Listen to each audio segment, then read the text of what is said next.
બાળકની જેમ ભરણ પોષણ કરતી આવી છું. હું ત્યારે પણ હતી જ્યારે આપ સૌ ન હતા, અને ત્યારે પણ રહીશ જ્યારે આપ સૌ ન રહેશો.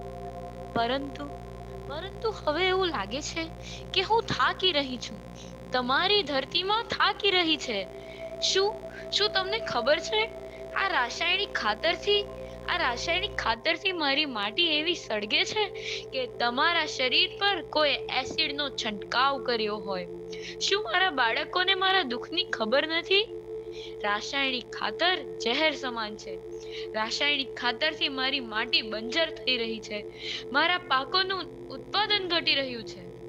પરંતુ પરંતુ હવે મને યાદ આવે છે કે પહેલાના સમયમાં હું કેટલી સુંદર હતી, હું કેટલી ખુશ હતી.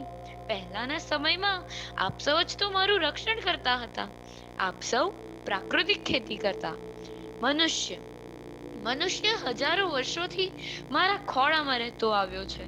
પરંતુ તેના બદલામાં આજે ધરતી માતા પૂછે છે કે તેના બદલામાં તમે મને શું આપ્યું છે?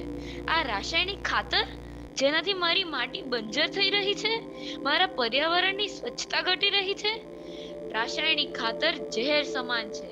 રાસાયણિક ખાતરથી પાણીની અછત સર્જાય છે. ભૂમિમાં પાણીનું સ્તર નીચું ચાલ્યું જાય છે. બાળકો, મેં તમને જીવન જીવવા પર્યાપ્ત સંસાધનો આપ્યા છે, તમારા લોભોની પૂર્તિ કરવા નથી આપ્યા. વિચારો, શું તમે તમારી આગવી પેઢીને આ જ બંજર ખેતરો આપવા માંગો છો? જો તમે તમારી આગવી પેઢીને બંજર ખેતરો આપવા ન માંગતા હોય તો એક જ ઉપાય છે: પ્રાકૃતિક ખેતી. ધરતી એક, પરિવાર એક, મનુષ્ય એક, આ અમૂલ્ય મંત્રનો આત્મસાત કરી લેવો. પ્રાકૃતિક સંસાધનોનો બચાવ, પ્રાકૃતિક ખેતીનો અપનાવ અને પરંપરાગત પદ્ધતિથી જીવામૃત, બીજામૃત, પંચદ્રવ્ય, છાશ અને ગૌમૂત્રનો ઉપયોગ કરી મારી માટીની શુદ્ધતા વધારવી, ફળદ્રુપતા વધારવી, મારા પાકોનું ઉત્પાદન વધારવું. યાદ રાખજો, હું માટી છું. માં હોવું મારા નામમાં વસે છે. આપ સૌના પોષણ માટે મેં જન્મ લીધો છે. ભલે ભલે મેં આપ સૌને જન્મ ન આપ્યો હોય, પણ કરોડો વર્ષોથી આ પૃથ્વી પર શ્વાસની જીવાદોરી મેં આગળ વધારી છે.